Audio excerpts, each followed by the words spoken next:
ঘটনা বলতে আর.জি. করের ঘটনা। এবার আর.জি. করের ঘটনা থেকে মানুষ এত ক্ষেপে গেছেন কেন? কারণ তারা মনে করছেন এটা একটা সিস্টেম্যাটিক ফেলিয়ার, এটা সিস্টেমের ফেলিয়ার, এবং সেই সিস্টেমে বদল দরকার। সবসময় যে তারা চাইছেন কোনো এক পার্টি সরে যাক, অন্য কোনো পার্টি চলে আসুক, এটা কিন্তু নয়। এটা যুযুধান রাজনৈতিক দলগুলোকেও বুঝতে হবে এবং তাদের সমর্থকদেরও বোঝাতে হবে যে মানুষ কিন্তু বদলটা চাইছেন সিস্টেমে।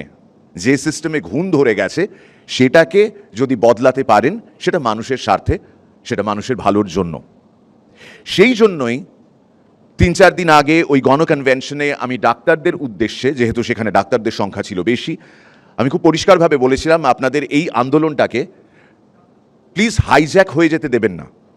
রাজনৈতিক দলগুলো এসে এটাকে যেন হাইজ্যাক করে অন্যদিকে ঘুরিয়ে না নিয়ে যায়। আনফর্চুনেটলি আমাদের সামনে এই মুহূর্তে এই ছবিটাই খুবই স্পষ্ট। বিগত কয়েকদিন ধরে যা হয়ে এসেছে আমাদের শহরে, এটা আমাদের শহরের চেনা ছবি নয়।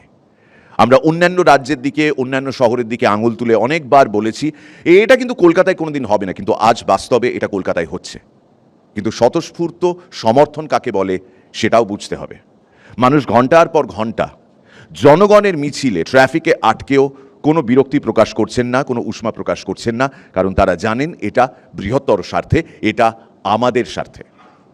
সেই ক্ষেত্রে রাজনৈতিক দলগুলো প্রত্যেক দিন যে রঙ্গ তামাশাটা আমাদের দেখাচ্ছেন সেটা I would say suits them, কারণ তাদের প্রত্যেকেরই একটা আলাদা রং রয়েছে, তাদের একটা এজেন্ডা রয়েছে। এটা বরাবরই হয়ে এসেছে, যে ক্ষমতায় আছে সে নিজেকে ডিফেন্ড করবে, আর যে ক্ষমতায় নেই সে তাকে সরানোর চেষ্টা করবে যে ক্ষমতায় আছে। কিন্তু আমাদের হাতে, জনগণের হাতে ক্ষমতাটা আসলে আসবে কোথায় আর কবে? আমরা তো 5 বছর অন্তর অন্তর ভোট দিই, মাঝে আরও অনেকগুলো ইলেকশন হয়, পঞ্চায়েতের ইলেকশন হয়, বিধানসভার ইলেকশন হয়, সেখানে আমরা ভোট দিই শুধুমাত্র এই আশ্বাস থেকে, যেটা কিনা এই রাজনৈতিক দলের প্রতিনিধিরাই প্রতিনিয়ত আমাদের দিয়ে থাকেন, যে আপনাদের জন্যই কিন্তু আমরা ক্ষমতায় এলাম, আপনাদের জন্যই আমরা ক্ষমতা পাবো, আর সেই ক্ষমতাটার কোনোদিনও অপব্যবহার হবে না, আপনাদের সুবিধের জন্য আমরা সেই ক্ষমতা ব্যবহার করব। কুণালদা, গুড ইভিনিং। আপনি আজকে যে বিষয়টা তুলেছেন সেই বিষয়টা যথাযথ। আপনি বিরক্তি প্রকাশ করেছেন বা দুঃখ প্রকাশ করেছেন আমি বলবো। আপনি বলেছেন আমাদের এই ইন্ডাস্ট্রিতে যারা রয়েছেন, এই টেলিভিশন বা ফিল্ম ইন্ডাস্ট্রিতে যারা রয়েছেন, শিল্পীরা, কলাকুশলীরা, তারা কেন সরকারের পাশে দাঁড়াচ্ছে না, তারা কেন প্রতিবাদ করছে না সরকারের তরফ থেকে বা দলের তরফ থেকে? আপনি যেভাবেই ঘুরিয়ে বলুন না কেন, বিষয়টা হচ্ছে মানুষ এখানে আরও বেশি করে প্রত্যেক দিন অরাজনৈতিক থাকতে চাইছে, কারণ মানুষের কোথাও একটা বিরক্তি ধরে গেছে যে যখন বারবার বলা হচ্ছে জিনিস বদলাবে, পরিস্থিতি বদলাবে, সেটা বদলাচ্ছে না। আর মানুষের কোথাও একটা চোখে এটাও পড়ে গেছে যে কোথাও ধামাচাপা দেওয়ার চেষ্টা চলছে।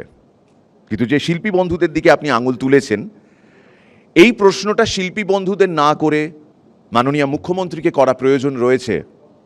কারণ যে সমস্ত প্রতিনিধিরা আজকে তাঁর দলের হয়ে পার্লামেন্ট পর্যন্ত পৌঁছে গেছেন, তাদের উচিত দলমত নির্বিশেষে প্রতিবাদ করা, এবং এখানে কোনো পার্টির স্বার্থ দেখার কোনো মানেই হয় না। তারা সমবেতভাবে একজন নারীর জন্য আওয়াজ তুলবেন, দেশের নারী সমাজের জন্য আওয়াজ তুলবেন, এবং এটা আমরা চাই তাড়াতাড়ি হোক। আমি জানি অনেকগুলো ব্যাপার সাবজুডিস রয়েছে, সেগুলো নিয়ে কথা বলার কোনো মানে হয় না, আমাদের কাছে অধিকার বা ক্ষমতা কোনোটাই নেই।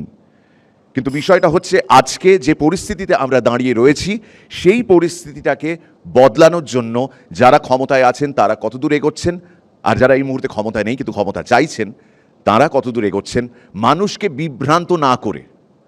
সাধারণ জনগণ যখন মিছিল বার করছে, সবাই শান্তিপূর্বক তার সঙ্গে সমবেত হয়ে তার সঙ্গে এক পথে হাঁটছে। কিন্তু আপনাদের মিছিলগুলো যখন বেরোয়, আর এখানে আপনাদের বলতে আমি সমস্ত রাজনৈতিক দলের কথা বলছি, আপনাদের যখন মিছিলগুলো বেরোচ্ছে তখন সাধারণ মানুষের মধ্যে আনফর্চুনেটলি এই ধারণাটা জন্মাচ্ছে যে কোথাও একটা স্বার্থ রয়েছে। এই স্বার্থের সঙ্গে আমরা এক হতে চাই না।